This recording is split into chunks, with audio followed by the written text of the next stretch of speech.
18장입니다. 1절부터 8절까지 신약성경 125면에 있습니다. 누가복음 18장 1절부터 8절까지의 말씀. 앞에 자막에도 말씀이 나와 있습니다.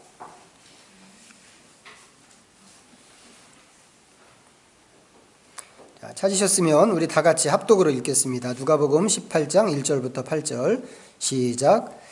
예수께서 그들에게 항상 기도하고 낙심하지 말아야 할 것을 비유로 말씀하여 이르시되 어떤 도시에 하나님을 두려워하지 않고 사람을 무시하는 한 재판장이 있는데 그 도시에 한 과부가 있어 자주 그에게 가서 내 원수에 대한 나의 원한을 풀어주소서 하되 그가 얼마 동안 듣지 아니하다가 후에 속으로 생각하되 내가 하나님을 두려워하지 않고 사람을 무시하나 이 과부가 나를 번거롭게 하니 내가 그 원한을 풀어주리라. 그렇지 않으면 늘 와서 나를 괴롭게 하리라 하였느니라.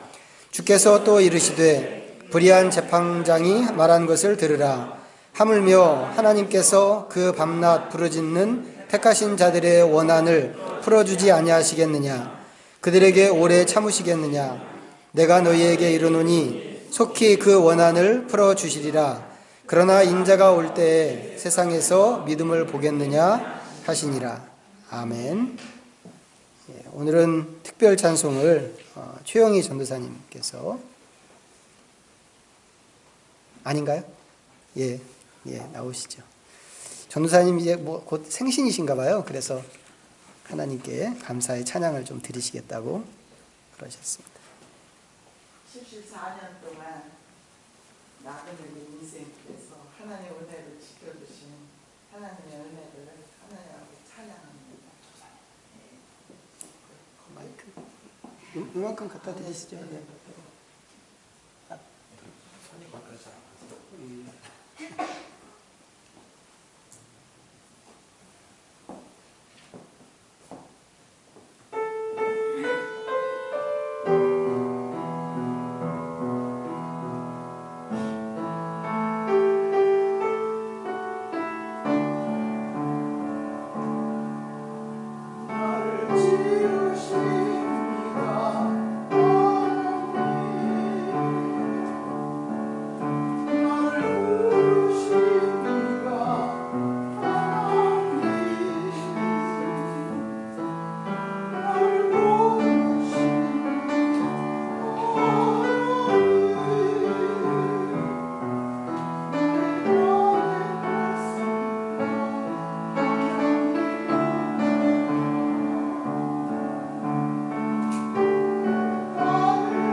전도사님 이렇게 하셨으니 우리 생일 당할 때마다 다 이래야 되는 거 아닌가 모르겠는데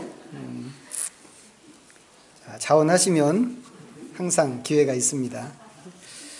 기도하겠습니다. 하나님 아버지, 74년의 생애를 살아오면서 좋은 일만 있었던 게 아니고 한숨 쉬고 눈물 나고 가슴 아팠던 일들도 훨씬 많이 있었을 텐데 지나간 그 인생의 걸음이 전적으로 하나님의 은혜였다고 고백하는 주의 종의 그 고백을 받아 주시옵소서. 하나님, 바라기는 이 자리에 있는 우리 모두가 동일한 고백으로 하나님 앞에 늘 나가기를 원합니다. 주님, 안지나 저나 우리의 호흡이 있는 이 모든 것까지 하나님의 전적인 은혜이신 것을 고백하지 않을 수 없사오니 우리의 삶에 항상 주인으로 계셔서 우리의 삶 전체를 통하여서 하나님의 영광만 드러나게 하여 주옵소서. 찬양으로 하나님 일하신 것을 고백하신 전도사님에게 함께 하시고 지금까지 지켜주시고 인도하셨사오니 앞으로 남은 생애에서도 동일한 은혜와 동일한 축복으로 함께 하시기를 간절히 소망합니다. 하나님, 오늘 우리에게 또 좋은 귀한 말씀을 주신 것을 감사합니다.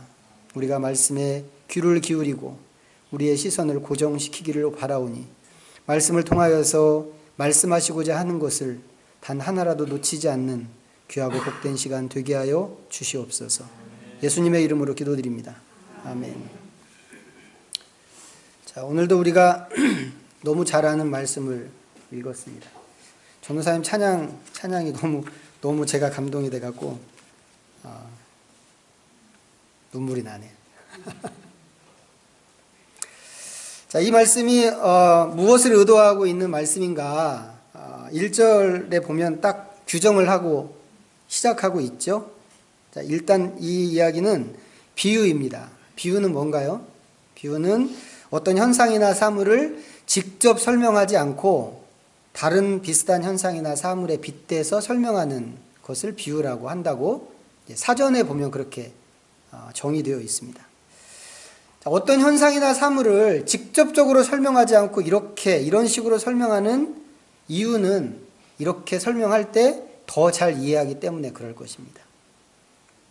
자, 예수님께서도 이제 오늘 비유를 이렇게 말씀하셨는데 아마도 이 비유를 통해서 더 강하게 듣는 사람들에게 각인시킬 만한 무엇인가가 있었기 때문에 그렇게 비유로 말씀하셨을 것입니다. 그게 뭘까요? 뭔가요, 그게? 예수님이 의도하셨던 것이 기도에 대한 가르침입니다.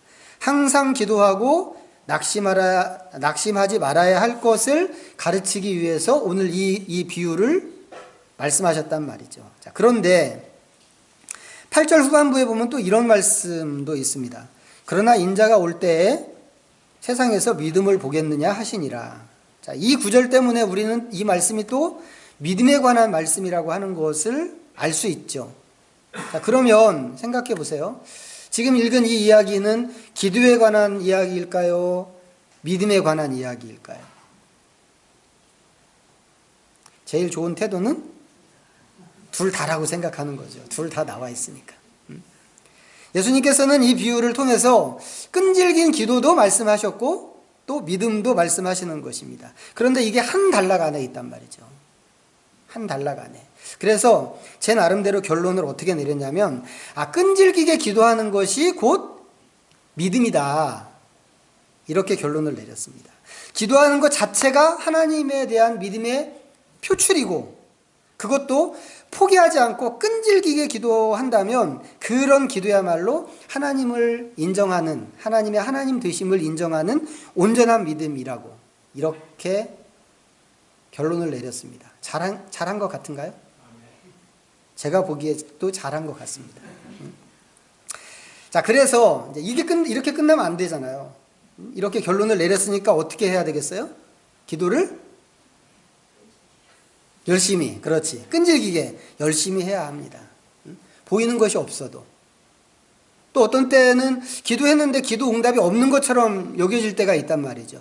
기도 응답이 안 보인다 할지라도 하나님의 그 신실하심에 대한 믿음을 갖고 기도해야 하고 또 끝까지 기도해야 한다고 하는 것입니다. 전 여러분 모두가 그렇게 하시기를 바랍니다. 자, 그런데 이번에 이제 설교를 준비하기 위해서 이 본문을 다시 봤잖아요. 너무 뻔한 말씀인데, 너무 잘 알기 때문에 뻔한 말씀인데 이게 고민이 됐습니다. 이 교회 다니는 사람치고 이 이야기 모르는 사람이 없는데 다 아는 얘기를 또 하기도 그렇고 뭐 설교하지? 되게 고민됐어요. 이게 이제 개신교 목사님들의 고민입니다. 좀 이런 거 알아주세요.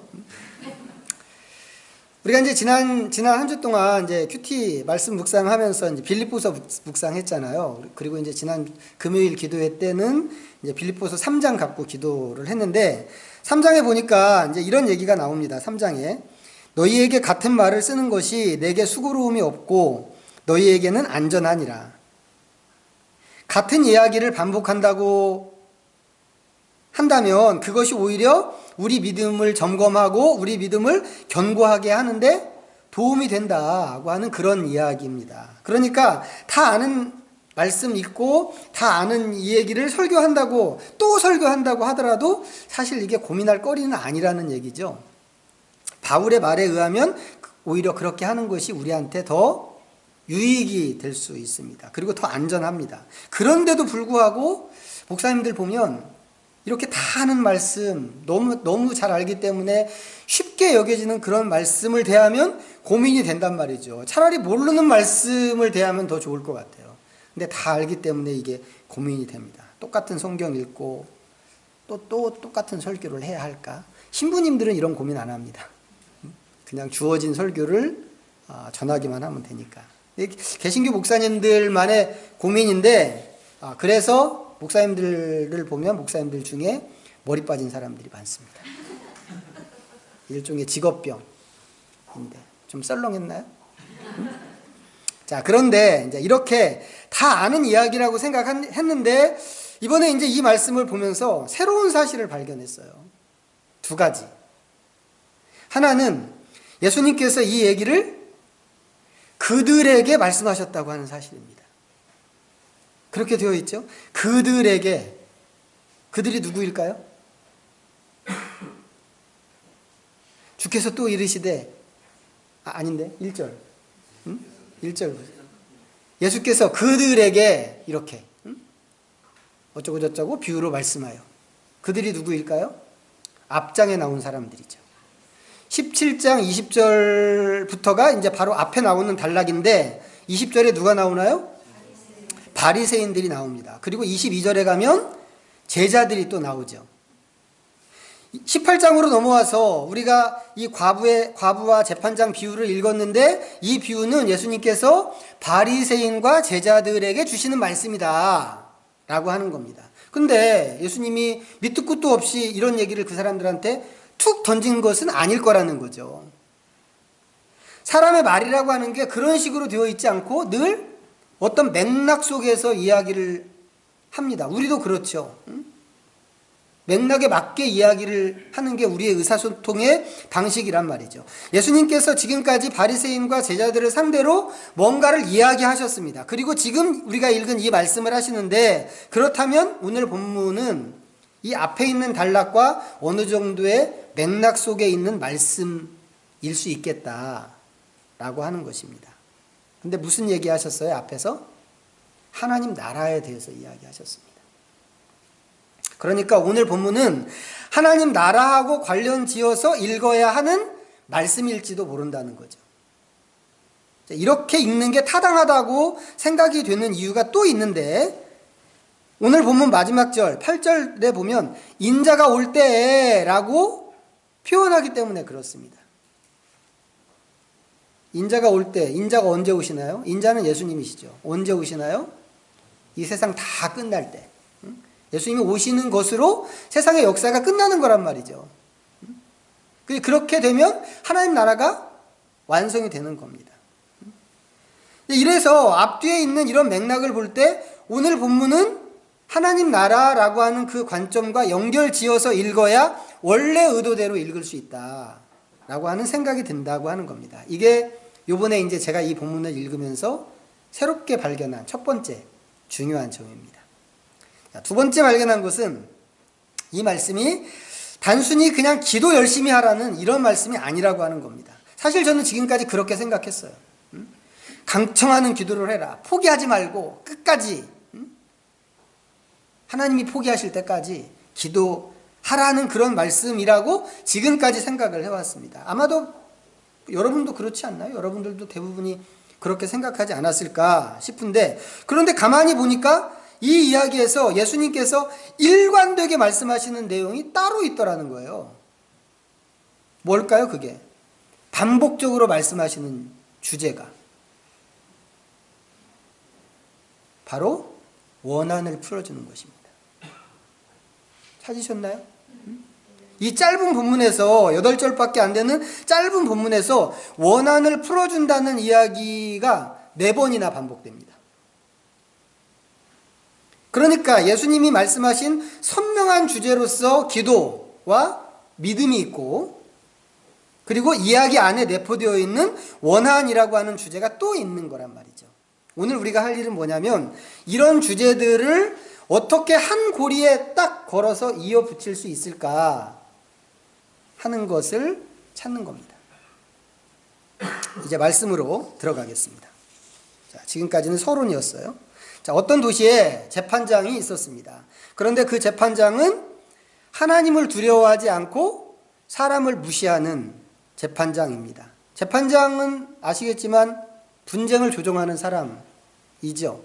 자, 이 조정을 위해서 옳고 그름을 판단해야 하고, 그에 따른 상벌을 결정하는 권한을 가진 사람이 재판장입니다. 성경에서는 최고의 재판관, 최고의 재판장을 하나님이라고 이렇게 묘사하고 있습니다. 그래서 성경에 보면 하나님은 공의로우신 재판장이라고 시편 7편에 이야기하고 있고, 고아와 과부같이 소외된 인생들을 돌보시는 재판장이시고 시편 68편에 그렇게 되어 있고, 사람을 외모로 판단하지 않고 오직 행위로만 판단하시는 재판장이시라고 베드로전서 1장에 이야기하고 있고, 모든 민족을 심판하시는 최고의 권위를 가진 그런 재판장이라고 요엘서 3장에도 말씀이 나와 있습니다. 이렇게 하나님은 궁극적인 재판장이세요. 그런데 늘 모든 것을 하나님이 다 재판하지 않고 하나님은 인간 재판장을 세워서 당신이 하는 그런 일을 대신하도록 그렇게 하셨습니다. 그건 마치 왕이신 하나님이 인간에게 통치권을 위임하고 인간 왕으로 하여금 하나님을 대신하게 하시는 것하고 똑같은 일이라고 생각하면 됩니다. 그러면 이런 직분을 가진 사람들은 어떻게 해야 되겠어요? 하나님께서 원래 재판장이신데 재판장의 그 고난과 할 일을 인간에게 이렇게 위임을 해주셨다면 그런 위임을 받은 사람은 어떻게 해야 될까?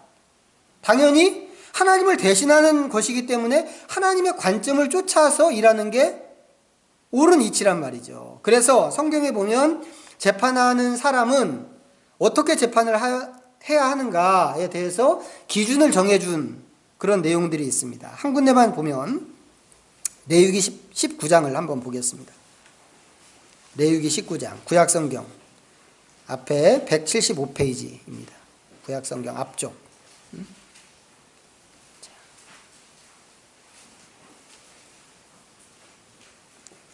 175페이지 레위기 19장 15절과 16절입니다. 15절과 16절. 자, 다 찾으셨나요? 자, 같이 읽어보겠습니다. 2절 시작.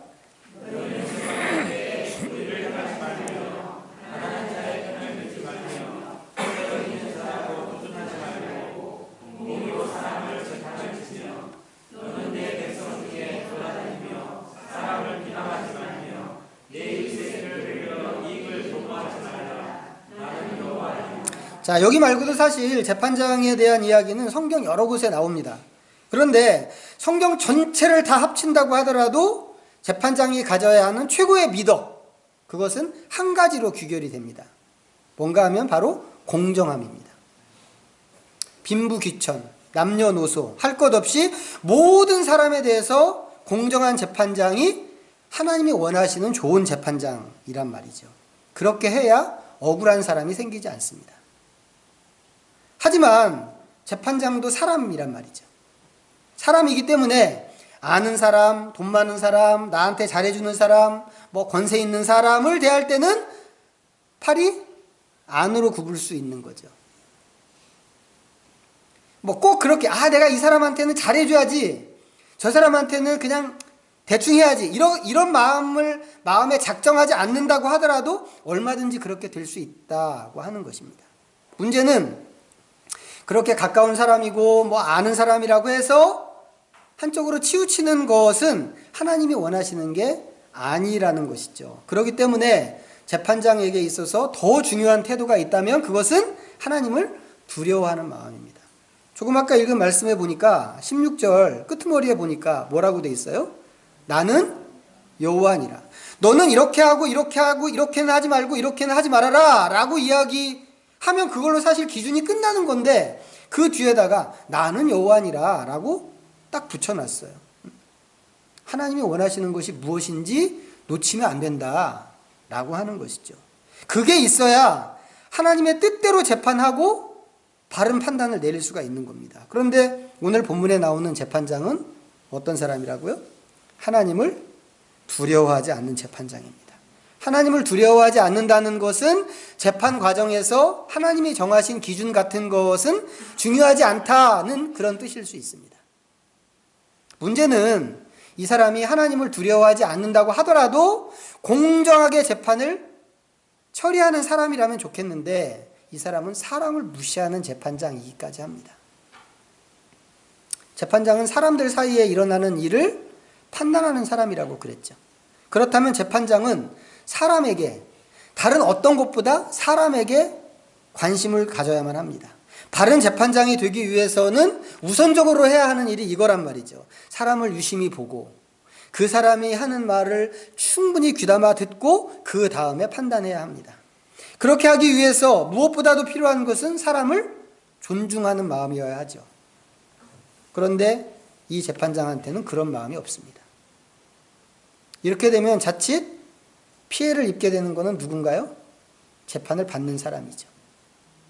자기 일이 아니고 오히려 자기가 무시하는 사람의 일이니까 재판장이 신경을 안 쓸 수도 있습니다. 하나님을 두려워하지 않으니까 공정하지 않게 처리할 수도 있습니다. 여기에 뇌물이 오가고 감정이 개입되고 한다면 이 일이 아주 이상하게 꼬여버릴 수 있단 말이죠. 그러니까 하나님을 두려워하지 않고 사람을 무시하는 재판장이라고 하는 말은 재판을 받는 사람 입장에서는 생각하고 싶지 않은 최악의 상황이 될 수도 있는 그런 얘기란 말이죠. 그런데 바로 그런 재판장이 있는 그 도시에 어떤 과부가 살고 있었습니다. 고대 사회에서 특히 이 팔레스타인 지역에서 과부는 가장 고난이 없는 사람입니다. 그 사회에서 사는 것 자체가 위험하다고 할 만큼 힘이 없는 사람이 과부입니다. 요즘에 뉴스에 많이 나오는 얘기 중에 하나가 뭐예요? 길거리에서 밤중에 길거리에서 여자 혼자 가면 그 여자 뒤를 막 쫓아가는 그런 사람들. 이거 되게 요즘에 뉴스거리잖아요. 요즘처럼 뭐 여권 얘기하고 이런 얘기하는 시대에도 그런 사람이 이렇게 쫓아오면 무섭다고 그런단 말이죠. 사람들이 혼자 사는 거를 다른 사람이, 남자들이 알까봐 무섭다고 그러는데, 이 시대에는 이거 말로 표현할 수가 없는 얘기란 말이죠. 그 동네에서 사는 것 자체가 무서운 일이고 위험한 그런 일입니다.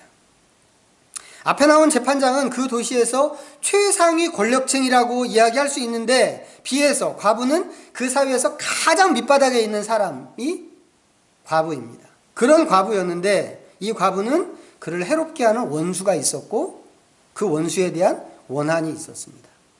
힘없는 나를 누군가가 괴롭힌다면, 내 소유나 권리를 강탈한다면, 나를 보호해주는 사람이 없어서 그런 일을 속수무책으로 당해야만 한다면 당연히 원한이 생기지 않겠어요? 너무 당연한 거죠. 이 원한은 원통함이라고도 얘기할 수 있고 억울함이라고도 표현할 수 있는데, 사실 불공정하다고 느끼는 모든 것이 억울한 일이 됩니다. 그건 우리가 살아가면서 얼마든지 경험할 수 있는 일이죠. 어른들만 경험하나요? 그런 감정을? 아이들도 경험합니다. 아이들도. 어른들이 뭐 이렇게 혼내킬 때, 이거 내가 한 거 아닌데? 이거 내 의도가 아닌데? 할 때 어린 아이들도 그런 억울하고 원통한 그런 감정을 느낄 수 있단 말이죠. 이 억울함이 작은 것일 때는 에이 더럽다, 아니면 재수없다, 이런 식으로 그냥 욕 한 번 하고 넘어갈 수 있습니다. 하지만 이게 큰 사건이 될 때는 원한이 된단 말이죠. 이런 사례가 뭐가 있을까 생각하다가 금방 떠오른 일이 화성 그 연쇄살인 8차 사건이었습니다. 뉴스에서 다 들으셨죠? 이 사건 범인으로 지목돼서 20년 수감 생활을 하고 나온 사람 이야기입니다. 윤모 씨라고. 자기는 모르는 일이라고 그렇게 주장했는데도 아무도 들어주는 사람이 없었습니다. 그래서 꼬박 20년을 옥살이를 하고 나왔는데 요즘 들어서 근래에 진범이 나타났단 말이죠. 그 과정에서 수사당하는 과정에서, 감옥살이를 하는 그 과정에서 이 사람이 느껴야 했던 그 억울함이나 원통함이 얼마나 컸겠어요. 이 원통함을 넘어서 분노가 치밀어 올라오지 않았을까 싶은데, 저는 이분이 자살하지 않고 견뎠다고 하는 게 너무 신기하고 너무 감사합니다. 그런데 이 사람 하나만, 이 윤모 씨, 이 사람 하나만 이런 일을 당하고 사는 게 아니란 말이죠. 우리나라 사법 역사에 보면 이런 일들이 말도 못하게 많이 있었습니다. 이번에 윤 씨라는 사람은 검찰에서 직권으로 재심을 청구한다고 그러더라고요. 근데 이런 경우는 정말 특별한 경우죠. 억울한 누명을 썼던 모든 사람들이 이런 기회를 갖는 것은 아닙니다. 갖지 못하죠. 오히려 많은 사람들이 원통함을 간직한 채 세상을 떠나고, 어떤 분들은 그 분에 못 이겨서 스스로 목숨을 끊는 경우도 있습니다. 그렇게 죽은 다음에, 죽고서라도 억울함이 풀린다면 좋겠지만 대부분은 그냥 묻힌단 말이죠. 왜 이런 일들이 생기나요? 왜? 관련자들은 할 말이 있을지 모르겠어요. 그걸 담당했던 형사나 법관이나 아니면 검사나 이런 사람들은 할 말이 있을지 모르겠지만, 피해자들 입장에서 보면 전부 이것은 사법적인 불의 때문에 생기는 일들입니다. 어떤 사람은, 세상에 보면 어떤 사람은 중범죄를 저지르고도 막 큰 소리 치면서 사는데, 어떤 사람은 자기가 알지도 못하는 그런 죄를 뒤집어 쓰고 고난을 당한다고 하는 겁니다. 오늘 본문에 나오는 과부가 그런 식으로 누명을 쓰지는 않았을 거라고 생각합니다만, 예수님 시대의 과부는 거의 그런 부류입니다. 아무도 돌봐주는 사람이 없고 존중해주는 사람이 없을 뿐만 아니라 아예 사람 숫자에도 껴주지 않았단 말이죠. 누군가가 죄를 덮어 씌우면 그냥 그것을 덮어 쓸 수밖에 없는 그런 사람입니다. 그런 사회에서 힘을 가진 누군가가 억압하거나 고통을 주겠다고 한다면 속수무책으로 당할 수밖에 없는 신분, 그것이 1세기 당시에 팔레스타인에 사는 과부였단 말이죠. 그런 점에서 재판장은 이렇게 억울함을 가진 사람들이 호소할 수 있는 유일한 사람입니다. 그런데도 불행하게 그 사회에서 유일하게 담당 역할을 해야 하는 사람이 어떤 사람인가 보니까 사람을 무시하는 사람이더라 이 말이죠. 어떻게 하면 좋겠어요? 사실 이렇게 되면 길이 없습니다. 너무 억울하고 원통해서 죽고 싶다고 하더라도 그냥 견디고 살아야지. 견딜 수 없으면 스스로 목숨을 끊고 죽는 수밖에 없는 거죠. 그런데 과부는 어떻게 했나요? 그렇게 불의한 재판장을 찾아다니기 시작했습니다. 왜요? 자기의 원한을 풀어달라고. 이 재판장은 사람을 무시하는 재판장이라고 그랬잖아요. 과부도 그 사실을 알았을 텐데 어떻게 그런 사람을 찾아올 생각을 했는지 모르겠어요. 재판장 쪽에서 보면 자기가 그냥 보통으로 있는 허우대 멀쩡한 사람도 무시하는데 이렇게 별 볼 일 없는 과부가 찾아오니 이게 얼마나 우스워 보였겠어요. 정말 지나가는 개처럼 그렇게 취급하면서 무시했을 게 분명한데, 그런데도 과부는 무시하거나 말거나 자기가 하는 일을 포기하지 않고 찾아가고 또 찾아가고 또 찾아가고 그랬단 말이죠. 얼마나 끈질기게 쫓아다녔는지 이 재판장이 손발을 다 들었습니다. 재판장의 고민이 4절과 5절에 나옵니다. 4절 5절 보십시오. 다시 누가복음 18장으로 돌아가서 4절 5절 같이 다시 한번 읽어보겠습니다. 시작. 그가 얼마나 듣지 아니하다가 그의 속으로 생각하되 내가 하나님을 두려워하지 않고 사람을 무시하나 이 바보가 나를 힘없게 하니 내가 그 원함을 풀어주리라. 그렇지 않으면 늘 와서 나를 괴롭게 하리라 하였느니라. 자, 이 재판장은 사람을 두려워하지 않고 하나님을 두려워하지 않고 사람을 무시하는 그런 사람이기 때문에 괴로울 일이 없는 사람입니다.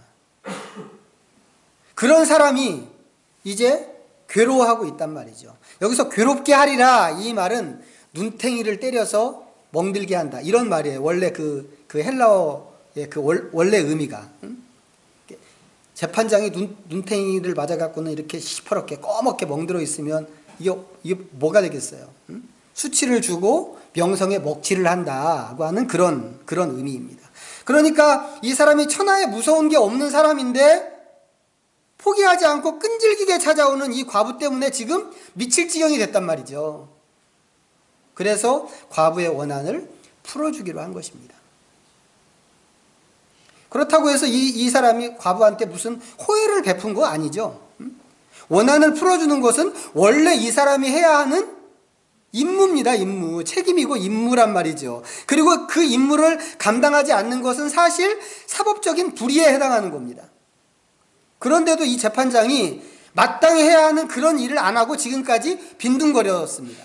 그러다가 이제 자기가 괴로워지니까 해주겠다고 마지못해 나선 것인 거죠. 만약에 과부가 찾아가지 않고 호소하지 않았다면 이 사람은 앞으로도 계속해서 자기 역할을 안 하고 그냥 주저앉아 있을 그런 사람이었습니다. 예수님이 하시는 말씀은 뭐예요? 그렇다면 하나님은 어떻게 하시겠느냐고 하는 겁니다. 불의한 재판장도 이렇게 지속적으로 와서 호소할 때 원한을 풀어주는데 하나님은 오죽 잘 풀어주시겠는가 라고 하는 거죠. 그래서 어떻게 하라고요? 풀어야 할 문제가 있으면 하나님 앞에 나와서 밤낮 없이 나와서 부르짖고 호소하라고 하는 것입니다. 그런데요, 여기까지만 딱 하셨으면 좋았을 것 같은데 예수님께서 그 뒤에다가 묘한 의문을 붙이셨어요. 그러나 인자가 올 때 세상에서 믿음을 보겠느냐? 뭐 하자는 거예요 지금? 우리가 기도 안 할 거라고 예수님은 확신하시는 건가요? 밤낮 없이 나와서 기도해라 라고 하셨으면 아니 그 얘기를 듣는 사람들이 기도 열심히 할 거라고 좀 믿어주시지 믿음을 보겠느냐? 뭐 하자는 것인지.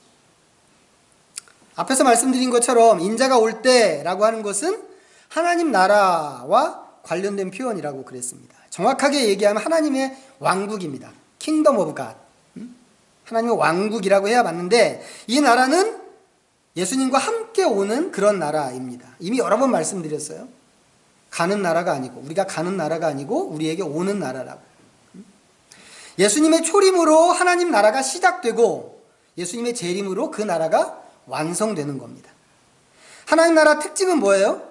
우리가 이 세상에서 알고 경험하는 모든 불의와 부정 이런 것들이 사라진다고 하는 겁니다. 하나님 나라에서는.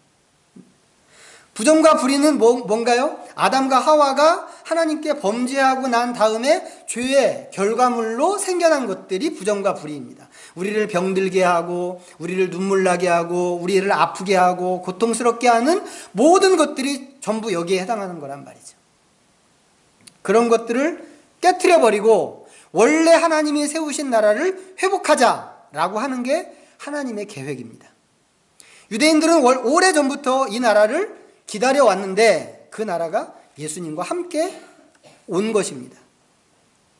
그런데 그 나라가 우리 눈에는 보이지 않는 나라란 말이죠. 그래서 이 나라가 왔다고 하는 것을 아는 사람이 별로 없습니다. 오늘 본문 앞단락으로 가서 17장 20절에 보면 이제 바리새인들이 묻습니다. 하나님의 나라가 어느 때 임하겠습니까? 예수님의 대답이 뭔가요? 하나님의 나라는 볼 수 있게 임하는 것이 아니다. 그리고 여기 있다 저기 있다 이렇게 얘기할 수 있는 것도 아니다. 그런데 그 나라는 이미 너희 안에 있다고 말씀하셨습니다. 여기 너희 안에라고 하는 말은 우리 내면 어디, 어디를 얘기하는 게 아니고 among you입니다. 영어 성경에 보면. 첫째는 그 사람들 안에 계시는 예수님이 하나님의 나라고, 그 다음에는 그 사람들의 관계 속에 있는 게 하나님의 나라다라고 하는 뜻이란 말이죠. 그리고는 이어서 제자들에게 말씀하십니다. 근데 제자들한테는 뭘 얘기하시냐면 때와 날이라고 하는 표현으로 말씀을 하시는데, 아직 오지 않은 미래의 어떤 날인 것처럼 그렇게 말씀을 하십니다. 그러니까 예수님의 말씀, 이 앞단락에서 예수님이 말씀하신 것을 정리하면, 바리새인들한테는 예수님과 함께 이미 온 하나님의 나라를 말씀하시는 것처럼 보이고, 제자들한테는 장차 예수님과 함께 올, 그렇기 때문에 아직 오지는 않은 그 하나님의 나라에 대해서 말씀하시는 것처럼 보인단 말이죠. 그런데 하나님의 나라를 완성시킬, 아직 오지는 않았고 장차 오게 될 그 날은 어떤 때와 같은가를 제자들에게 주신 말씀에 첨부하셨어요. 그때가 어떤 때와 같은가요? 그때는 노아의 때와 같을 것이고 롯의 때와도 같을 것이다. 여러분 생각해 보세요. 이 두 시대, 노아의 때와 롯의 때, 두 시대의 특징이 뭔가요? 여기 성경에 뭐라고 되어 있어요? 사람들이 먹고 마시고 장가들고 시집가고 사고 팔고 집을 짓고, 그런데 홍수가 나서 그들을 멸망시켰고 불과 유황이 비처럼 내려서 그들을 멸망시켰습니다. 여러분 생각해 보세요. 먹고 마시고 시집가고 장가가고 상거래하고 집 짓고 이렇게 하는 게 이게 멸망받을 일인가요? 이게 멸망받을 일이에요? 이게 멸망받을 일이면 우리도 다 멸망받아야 돼. 다 유황불 속에. 우리 다 지금 이거 하고 있으니까. 롯과 이 노아의 때의 공통적인 특징은 여기 이 지금 말씀에서는 명시적으로 이야기하지 않고 있습니다만 우리가 알고 있는 특징이 있습니다. 불의하다라고 하는 겁니다. 그 시대는 불의한 시대. 사람들은 악하고 사회는 불의했습니다. 하나님의 사자들이 소돔성을 찾아왔을 때 그 소돔성 사람들이 어떻게 했는가 우리가 알고 있습니다. 우리가 그 사람들을 겁탈할 계획이니까 그 사람들을 내놔라 라고 롯에게 와서 그랬습니다. 이 대상이 하나님의 사자였단 말이죠. 물론 하나님의 사자였다는 걸 몰랐기 때문에 그렇게 덤볐겠지만, 하나님의 사자에게도 이렇게 하는 사람들이라면 보통 평범한 사람들한테는 어떻게 했을까 싶단 말이죠. 그 시대는 강한 사람이 약한 사람을 해치고 잡아먹는 그런 시대였습니다. 그렇게 불의한 일이 만연한데도 아무도 신경을 쓰지 않는 시대가 또 그런 시대였습니다. 그 당시를 살았던 사람들은 뭐에 신경 썼나요? 시집가고 장가가고 먹고 마시고 집 짓고 장사하고, 이게 유일한 낙이었단 말이죠. 노아 시대와 소돔 사람들은 그렇게 살다가 갑자기 닥친 심판에 멸망을 당한 겁니다. 자, 다시 생각해 보세요. 예수님께서 이런 말씀을 왜 하셨을까? 하나님의 나라는 이미 시작됐고 아직 완성되지는 않았습니다. 완성은 예수님이 다시 오신다고 하는 그날 완성이 이루어질 것입니다. 우리는 어디에 살고 있나요? 그 사이에 살고 있습니다. 이미 시작됐지만 아직 완성되지 않은 하나님 나라 안에 살고 있단 말이죠. 근데 그 나라가 어떤가요? 우리가 살고 있는 이 나라가 여전히 많은 분야에서 불의합니다. 하나님 나라가 이미 시작됐는데, 예수 그리스도와 함께 시작됐는데, 그렇게 시작된 하나님의 나라가 우리가 그 속에 살고 있는데 그 나라가 아직도 불의하다 이거죠. 정치 사법 분야의 불의는 우리가 너무 많이 들었죠. 너무 많이 들어서 이제 지겨울 정도가 되었습니다만 그것만 불의한 게 아닙니다. 경제, 노동, 언론, 예술, 의료, 교육, 심지어는 종교 영역까지 모든 분야에 불의와 부정이 만연해 있습니다. 이 부정은 어떻게 보면 일상이란 말이죠. 일상이 되어버렸기 때문에 부정행위를 안 하는 사람이 오히려 이상한 사람입니다. 심지어는 이 나라에서, 우리나라에서 부정행위를 하지 않고는 정상적인 생활을 할 수가 없어 라고 하는 말이 정설이 되어버렸습니다. 그러니까 부정행위를 안 하는 게 바보인 거죠. 하지만 그렇게 모든 사람들이 모든 분야에서 부정행위를 함으로 인해서 남는 게 뭔가요? 남는 게 사람들 안에, 사람들 사이에 원한이 남는 거죠. 원한. 오늘 말씀에서 재판장을 찾아온 과부는 그 원한을 풀어달라고 호소했습니다. 원한이 있다고 하는 것은 그만큼, 그 원한만큼의 불공정과 불의가 있다는 뜻입니다. 그런데 과부는 말을 해도 들을 것 같지도 않은 그런 재판관을 찾아서 호소했습니다. 될 때까지 호소했죠. 될 때까지. 이렇게 하면서, 이렇게 재판장을 찾아오면서 아니면 말지 뭐, 이런 마음으로 찾아왔겠어요? 될 때까지 한다고 하는 태도에는 이렇게 하면 틀림없이 될 거다라고 하는 믿음이 있는 거란 말이죠. 노아 시대나 롯 시대를 살았던 사람들은 그렇게 하지 않았습니다. 그 대신 그 사람들은 자기 일에 매몰돼서 살았죠. 이 사람들이 그렇게 살았던 이유는 그 다음 언젠가 심판이 있을 거라는 사실을 염두에 두지 않았기 때문에 그런 것입니다. 이런 걸 보면 우리도 얼마든지 이렇게도 할 수 있고 저렇게도 할 수 있는 사람들이라는 생각이 듭니다. 우리가 결정하는 거죠. 이렇게 살 건지 저렇게 살 건지. 그런데 예수님이 바라시는 건 뭐겠어요? 네 맘대로 해봐 이건가요? 예수님이 바라시는 것? 처음에 말씀드린 것처럼 오늘 이 말씀은 단순히 기도를 열심히 하라는 그런 얘기가 아닙니다. 이것을 주십시오, 저것을 주십시오, 무엇을 먹을까, 무엇을 마실까, 이런 것을 위해서 열심히 기도하는 것은 이방인이나 하는 짓이라고 그랬죠. 그런 사실을 염두에 둔다면 지금 이 얘기는 전혀 다른 얘기가 될 것 같단 말이죠. 그렇다면 예수님이 의도하시는 게 무엇일까?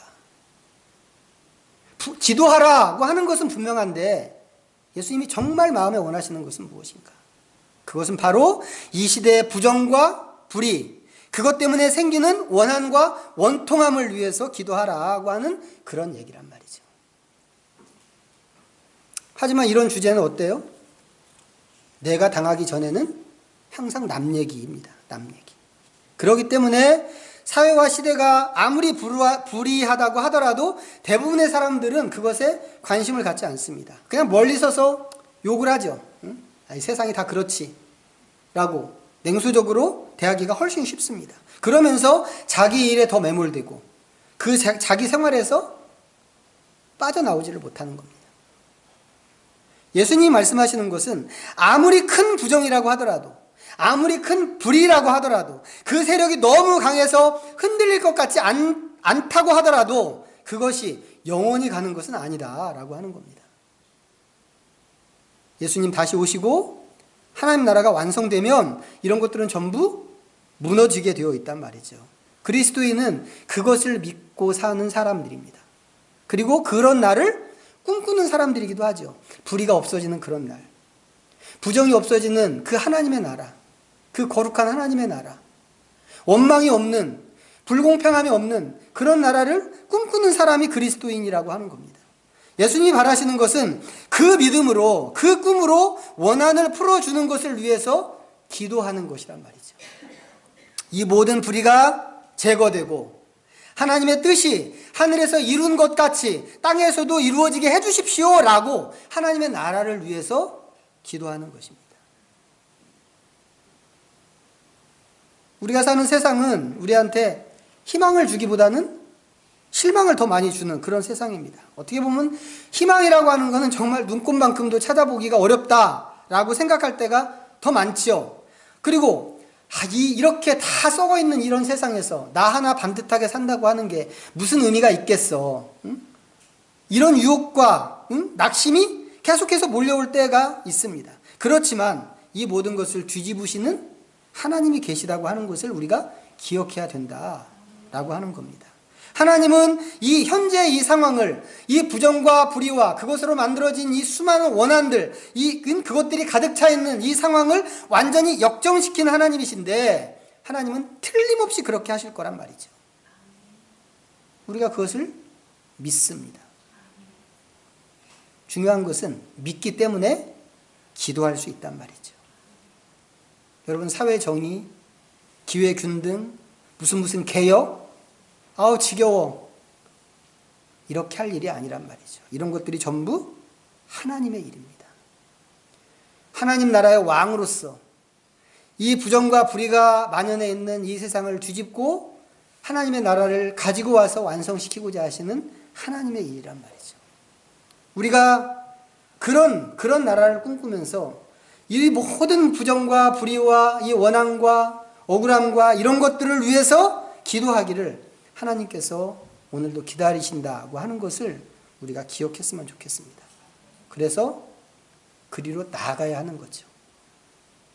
불의한 재판관이 이렇게 한 것처럼, 원한을 풀어주는 것처럼 하나님은 얼마든지 밤낮 찾아와서 호소하고 간구하는 택한 자들의 기도를 들으시고 그 원한을, 만연해 있는 원한을 풀어주시는 하나님이시니까 나와서 기도해라 라고 하는 그 말씀과 권면, 초청 앞에 우리가 응답해야만 할 것입니다. 아무쪼록 하나님 나라와 세상의 회복을 위해서 그렇게 온전한 기도로 나가시는 저와 여러분 모두가 되시기를 축복합니다. 기도하겠습니다. 오늘도 잠시 우리가 들은 말씀